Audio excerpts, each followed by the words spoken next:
Look at a map of the world and you'll notice something strange. While some borders follow the natural curves of rivers and mountain ranges, others are impossibly straight, perfect lines slicing through deserts, forests, and plains, as if drawn with a ruler. The US-Canadian border, the borders of Libya, Egypt, and Algeria, Wyoming, and Colorado. These aren't accidents of nature.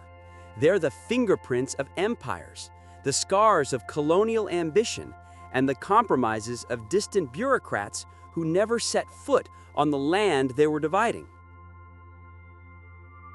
Today, we're going to explore why so many of the world's borders are unnaturally straight, what this reveals about history and power, and what happens when you try to force straight lines onto a curved, complicated world. For most of human history, borders weren't straight because they couldn't be. Before modern surveying equipment, before GPS, before even accurate maps, people used what nature provided. Rivers made excellent boundaries. They're visible, they're difficult to cross, and they don't move much. The Rhine River has separated peoples for millennia. The Danube defined the edge of the Roman Empire.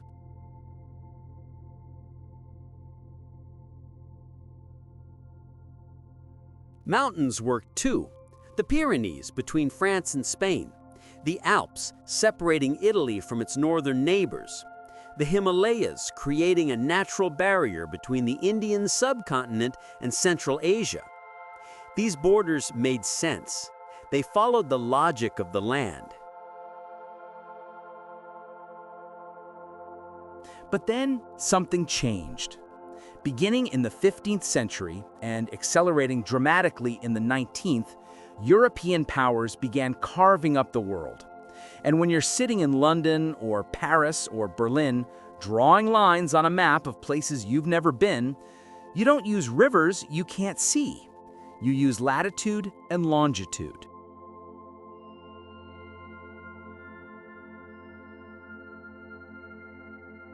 Nowhere is this more obvious than Africa.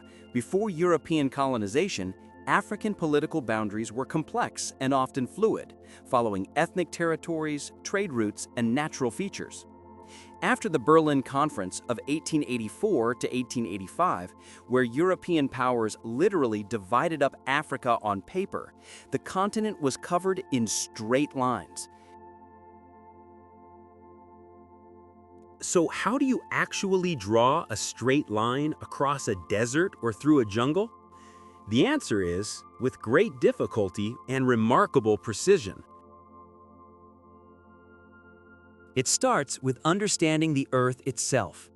Latitude lines run parallel to the equator. That's why the border between the US and Canada follows the 49th parallel. Longitude lines run from pole to pole. These are imaginary lines, mathematical concepts, but surveyors found ways to make them real. The 49th parallel wasn't just drawn on a map.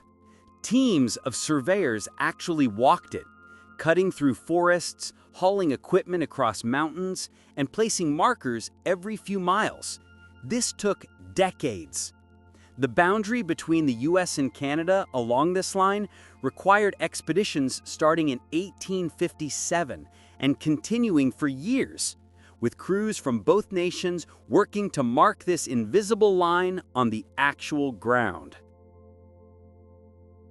The famous Mason-Dixon line, separating Pennsylvania from Maryland, required two British astronomers, Charles Mason and Jeremiah Dixon, to spend 4 years in the 1760s using astronomical observations and careful measurements to mark the boundary. They placed limestone markers every mile. Today, with GPS and satellites, creating straight borders is trivial. But remember, most of the world's straight borders were drawn in the 18th and 19th centuries, when this was an extraordinary technical achievement. The fact that these lines exist at all is a testament to human determination to impose geometric order on the chaos of nature. But why bother? Why go through all this trouble to create artificial boundaries when natural ones already exist? The answer reveals a lot about power and politics. In the American West, straight-line borders served a specific purpose: speed and simplicity. As the United States expanded westward, Congress needed to organize territories quickly. Using latitude and longitude meant they could create states on paper before anyone even surveyed the land in detail. Wyoming and Colorado are almost perfect rectangles for this reason. They were administrative conveniences. In Africa, straight lines served a different purpose: preventing European conflict.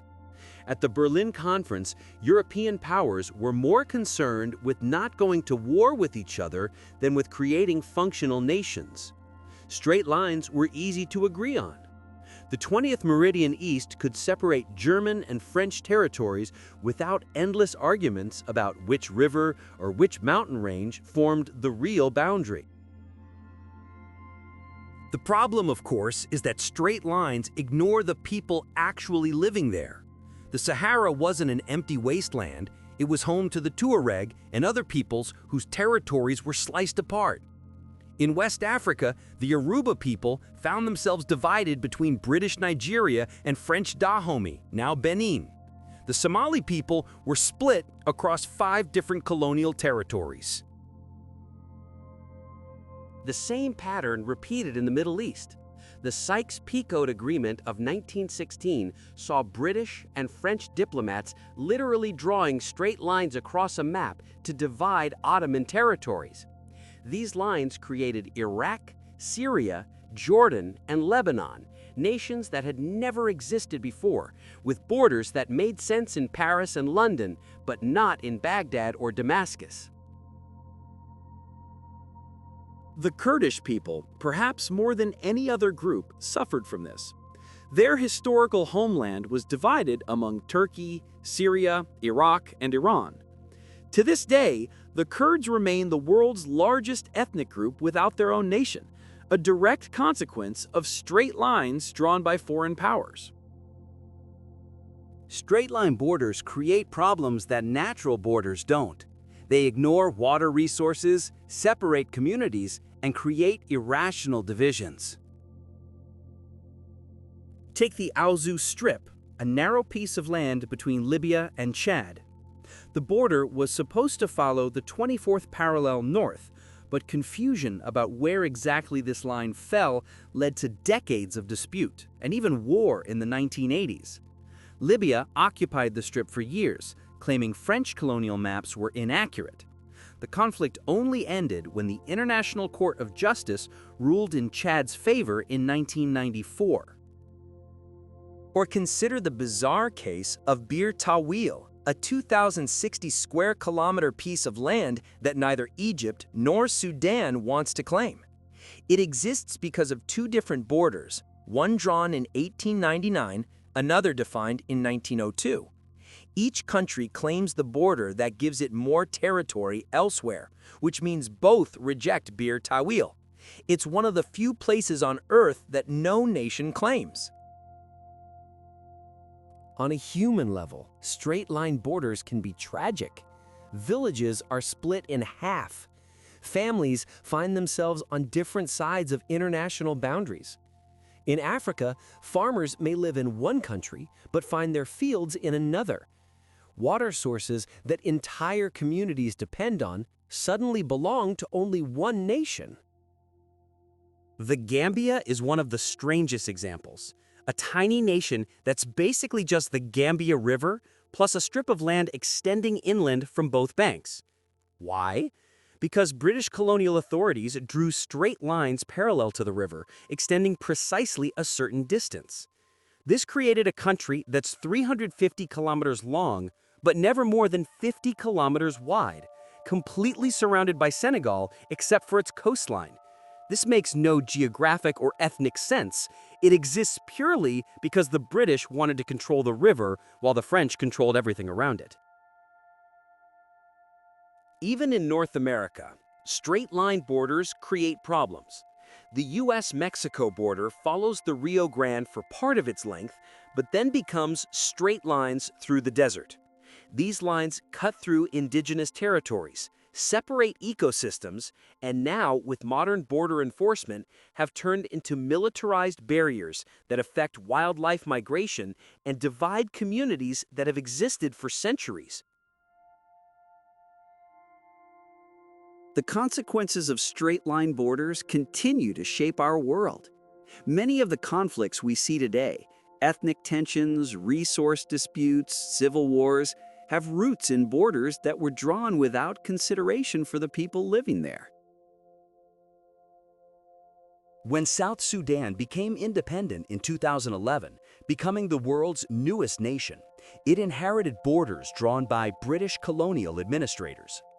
These borders didn't follow ethnic territories, and within years, South Sudan descended into civil war, partially because different groups disagreed about how power should be shared within borders that made little sense.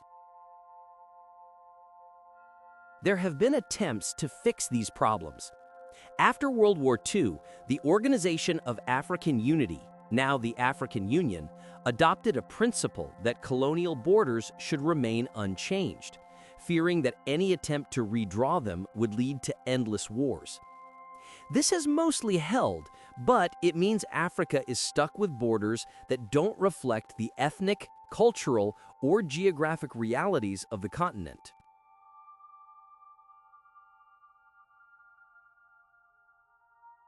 In some places, borders are becoming less important.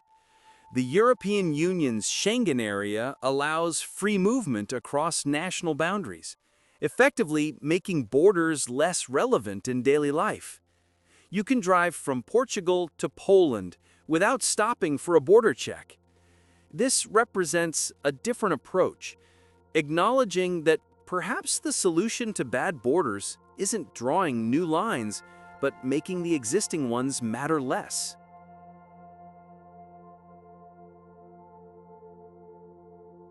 But in other places, borders are hardening.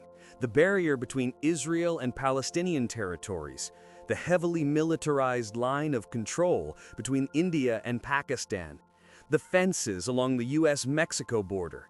These show that straight lines on maps have become concrete and steel walls in reality.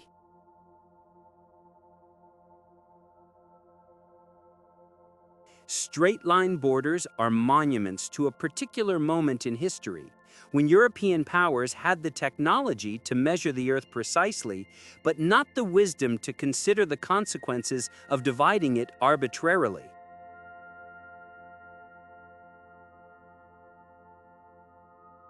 They remind us that borders aren't natural, they're human creations, and often they're created by people far from the places they're dividing. Every straight line on a map represents a choice, usually a choice made for convenience, compromise, or control, rather than for the benefit of the people actually living there.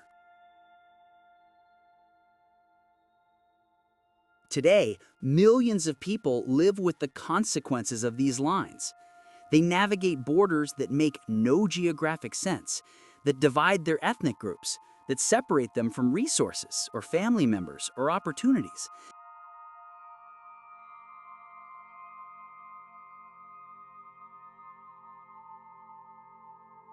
But here's the thing, from space, you can't see borders at all. The Earth doesn't care about our lines. Rivers will keep flowing, mountains will keep rising, and people will keep finding ways to connect across whatever boundaries we draw.